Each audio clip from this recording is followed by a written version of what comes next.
अस्सलाम वालेकुम जी। सबसे पहले तो सब मुसलमान भाइयों को और पाकिस्तानियों को मुबारक। जो जवाबी कार्रवाई हम लोगों ने की और उसके बदले में जो सीज़ फायर का अमल देखने में आया है। तो अब इसके साथ साथ काफ़ी सवाल उठते हैं कि क्या वाकई में सीज़ फायर हो गया? क्या वाकई में इंडिया इसके बाद अब कुछ नहीं करेगा? और वो ट्रंप जिसको पहले पूछा जाता था कि आप पाकिस्तान और इंडिया के बारे में क्या राय रखते हैं, वो उनका जवाब होता था कि वो पाकिस्तान और इंडिया खुद देख लें, बस न्यूक्लियर वॉर की तरफ ना जाएं।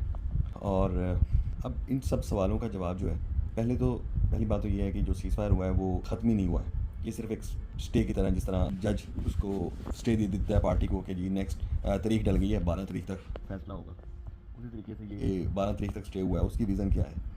क्योंकि पाकिस्तान ने जब जवाबी कार्रवाई की और पाकिस्तानी जवाबी कार्रवाई के अंदर उनके जितने भी एयर बेसिस जिनसे वो कार्रवाई कर रहे थे, जितने भी डिफेंस मेजर डिफेंस जो पाकिस्तान वाली साइड पे नज़दीक लगता था, वो सब डिस्ट्रॉय हो गए थे। उसके बाद फिर उनका जो इलेक्ट्रिसिटी का सिस्टम था वो फेल हो गया था।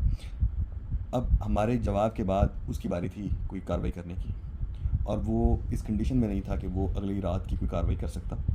इस डर से कि वो तो कर नहीं सकता और कहीं पाकिस्तान दोबारा कोई कार्रवाई ना कर दे, इस डर से मोदी ने फौरी तौर पे अमेरिका को अप्रोच किया और उसे कहा कि मेरी सीज़ फायर करवाया जाए, ताकि मैं तो कर नहीं सकता और पाकिस्तान कर सकता है, ये ना हो कि पाकिस्तान एक और अगली रात भी कार्रवाई कर दे। अब ट्रंप जो कि पहले मानता नहीं था, वो ऑल ऑफ अ सडन उसने कहा कि जी पाकिस्तान तुम रुको, इंडिया तुम रुको, सीज़ फायर हो गया। एक बंदा जो पहले उससे पूछा जाता था और वो कहता था कि जनाब ये मेरा मसला नहीं है, ऑल ऑफ अ सडन वो मोहल्ले का चौधरी बन के आ गया और आगे कहता है कि जी तुम भी रुको, ऑर्डर्स लाने लगे। ये क्या वजह हुई? एक्चुअली इसमें ये जो अटैक है ये सिर्फ इंडिया नहीं कर रहा था, ये इंडिया के साथ इसराइल भी था, और इंडिया और इसराइल की बैक के ऊपर अमेरिका भी था। और जब तक तो मोदी उनको ये पैगाम देता रहा कि जी सब ओके है, पाकिस्तान की तरफ से जवाबी कार्रवाई भी नहीं हो रही है और वो सिर्फ गीदर बन की हैं, वो कुछ कर नहीं सकते और मैं उन पर भारी जा रहा हूँ, तब तक तो अमेरिका से कोई बंदा भी पूछता था वो कहते थे कि जी हमारा मसला नहीं है। तो अब चूँकि जैसे ही पाकिस्तान ने जवाब दिया और मामला इंडिया के हाथ से निकला, इंडिया फौरी तौर पे उसने अप्रोच किया ट्रंप को, और ट्रंप ने फौरी तौर पे उन दोनों को सीज़ फायर करवा के रुकवा दिया, और रीज़न मैं आपको बता चुका हूँ। अब बात यह है कि क्या जंग यहाँ पे ख़त्म हो गई? नहीं। अब क्या इंडिया दोबारा हमला नहीं करेगा? नहीं। अब क्या वो जो ग़ज़वा हिंद जो कहा जाता है, क्या वो ख़त्म हो गई? नहीं। क्या ग़ज़वा हिंद यही है? हाँ। अब बात यह है कि हमने सिर्फ वो एक बैटल विन की है, वॉर नहीं। वॉर अभी बाकी है। इंडिया को स्टे दिया गया है, इंडिया को मोहलत दी गई है कि वो अपने दिफाई हवाई अड्डे उन सबको रिस्टोर कर सके, ताकि वो दोबारा पाकिस्तान के साथ लड़ने की कंडीशन में आ सके। इंडिया को सिर्फ टाइम दिया गया। दो सिनेरियोज़ हो सकते हैं।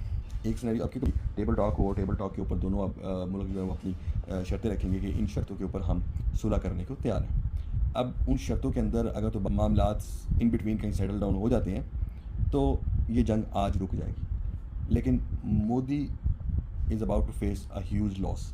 क्या आपको लगता है कि वो ग्रज नहीं रखेगा इस चीज़ का, और इंडिया को इस चीज़ का ग्रज नहीं होगा? डेफिनेटली होगा। वो इस वॉर को डेफिनेटली दोबारा अपना बदला लेने की कोशिश करेगा, वो प्रॉक्सी के ज़रिए हो या स्ट्रेट फाइट हो, लेकिन वो ज़रूर करेंगे। अब इसमें वॉर सिर्फ पाकिस्तान और इंडिया के दरमियान नहीं रह गई, ये वॉर बहुत बड़ी हो चुकी थी। क्यों? क्योंकि इस वॉर के अंदर सिर्फ इंडिया की इंसल्ट नहीं हो रही, इस वॉर के अंदर इसराइल की भी हो रही है उन ड्रोन को लेके, इस वॉर के अंदर फ्रांस की भी हो रही है उन जेट्स को लेके, इस वॉर के अंदर रशिया की भी हो रही है उसके डिफेंस S-400 को लेके। सो बात करने का मतलब ये है कि अगर ये वॉर यहाँ स्टॉप होती है तो जो चीज़ें इंडिया ने फेल करवाई हैं, जो इंटरनेशनली जो मानी हुई चीज़ें फेल हो गई हैं इस वॉर के अंदर, क्या वो मुल्क चाहेंगे कि उनकी प्रोडक्ट विल रिमेन फेलियर? वो अपनी प्रोडक्ट्स को दोबारा आजमाना चाहेंगे और उनसे सक्सेस लेना चाहेंगे? डेफिनेट है। अब क्योंकि आलमी सतह के ऊपर ये फ्रांस की जेट्स नंबर 1, ये रशिया का डिफेंस सिस्टम नंबर 1, अब और ये इसराइल के drone number 1, we have destroyed all the number 1 items use in the war. तो क्या ये मुल्क ये अफोर्ड कर सकते हैं कि उनके नंबर 1 आइटम्स जो हैं वो इस तरह जलील होती रहें? I don't think so. सो ये लोग किसी न किसी तरीके से दोबारा इस चीज़ को इनिशिएट किया जाएगा ताकि वो अपनी इन आर्मीज़ का नाम दोबारा बहाल कर सकें। तो मेरा नहीं ख्याल कि ये जंग ख़त्म हो गई। We just won a battle, not a war. War is just begin.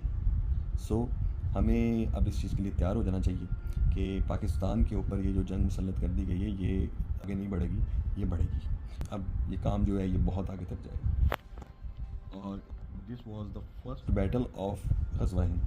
और मेरी दुआ है हम सब इस जंग के अंदर साबित कदम रहें और अल्लाह हम सब की साबित कदमी है इस जंग के अंदर कबूल फरमाए, क्योंकि इस जंग में शिरकत से बेहतर मेरा नहीं ख्याल कि कोई भी अमल होगा आज के दौर में।